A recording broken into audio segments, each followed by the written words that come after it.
We have a couple of business cycles left before we don't understand anything. I think we got 6 years. Population rates are declining, but the debt rate keeps going. So we love debt more than anything, and we will rebuild the cycle of debt somehow. The best he can do is keep it a steady ship while we completely rebuild everything. We've only got 6 years before the economic singularity.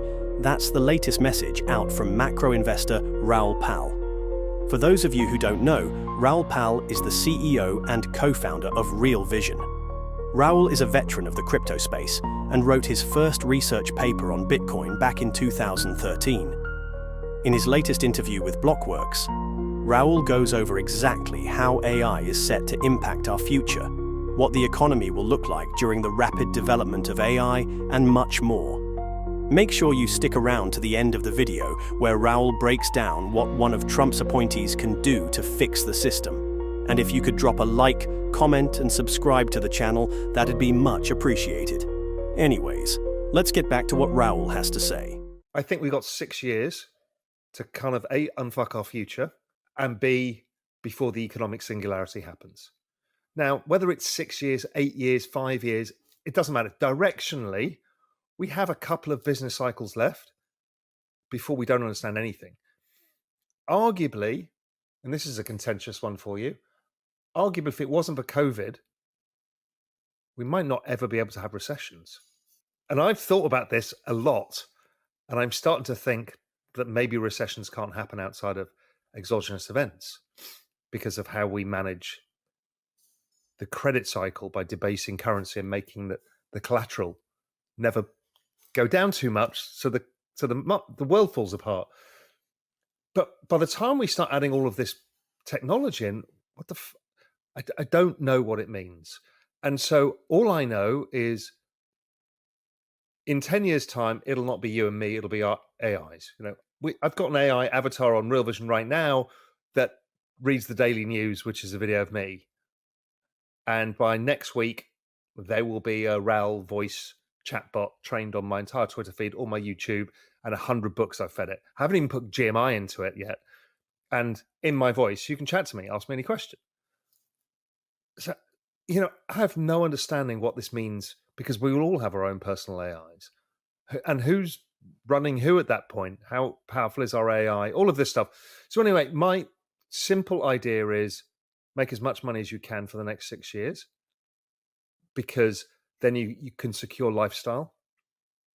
If you've got your house, you've met your Maslow's hierarchy of needs, it's a lot easier to deal with change. And the fourth churning says, this change is going to be very difficult for society to deal with. So let's cover the hierarchy of needs first, and then we can feel secure in doing it. And that what leads you back again to this whole idea that crypto is the easiest way to unfuck your future, because it's the asset that actually makes up for all of the lost time that we've all had. I've had this framework that I've been thinking about, and you've coined this idea of more cowbell and this idea of, re-rolling debts and that we need liquidity. And that's basically just been the case since, we started QE in 2008. But, with respect to everything that we're talking about right now, I've sort of had this feeling that, in this age of just basically nonlinear productivity growth that's potentially coming here, do we still need, QE, yield curve control, all these liquidity positive dynamics to have assets do well? Or are we shifting into a world of actual fundamental economic productivity driven growth?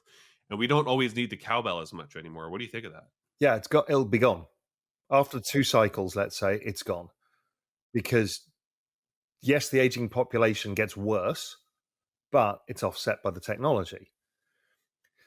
And really, the cowbell is because GDP is not growing fast enough because of the aging population.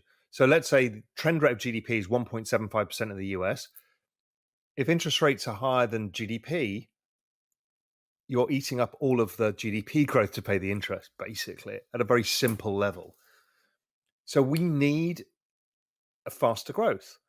But here's the hook, is who actually earns the money in that AI world? Because it's not you and I, it's who?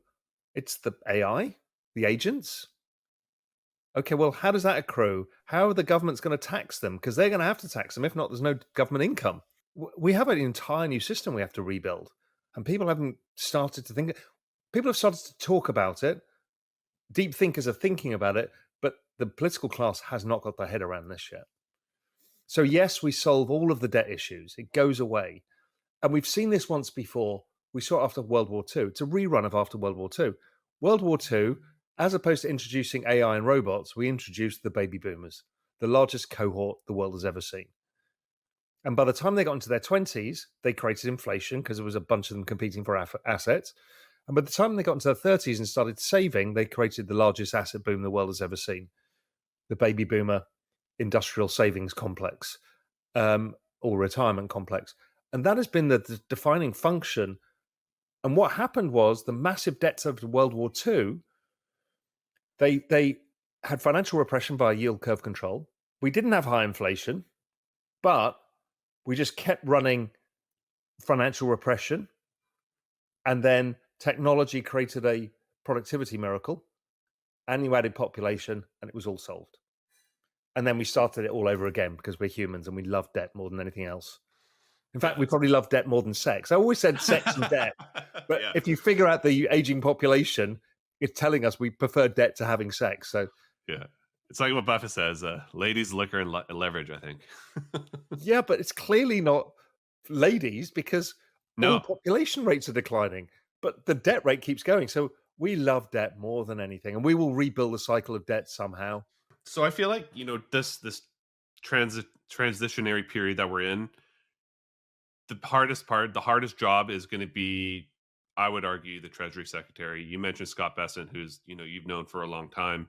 To basically walk the fine line to get to this next restructuring of the economy, we need to be able to achieve that while still having the full faith in the U.S. debt complex, and basically not letting government bond yields get too unruly as we try to get into this world of what you're saying of this this like 3 arrow approach that Scott Bessent has. So like you've known the guy. How do you think he's thinking about this, other than just obviously like his there's been plenty of public interviews, but like really, do you see him being able to achieve that? And I don't think he'll be able to achieve persistent GDP growth because I think the population decline offsets it, or the aging population. And don't forget, it's happening everywhere in the world. So you haven't got European demand or Chinese demand or Japanese demand because you've all got the same problem. The US is less bad. So I think they will goose GDP, particularly by the midterms, to get back in.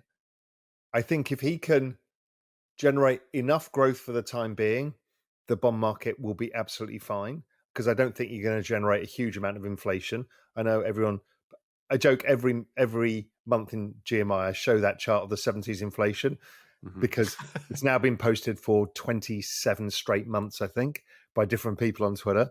The chances are that if he can keep economic growth, it kind of erodes the debt a bit, keeps any kind of bad bond market crisis, as long as you don't hit rampant inflation, which feels difficult to do without a supply crisis.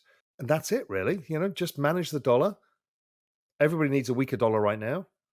I mean, literally everybody. World growth needs a weaker dollar. They've got to get that down. They need to get rates down because they need to refi the debt. Looks like maybe Q1 GDP growth will slow down back to trend again. So the nowcasts are somewhat below 2% again.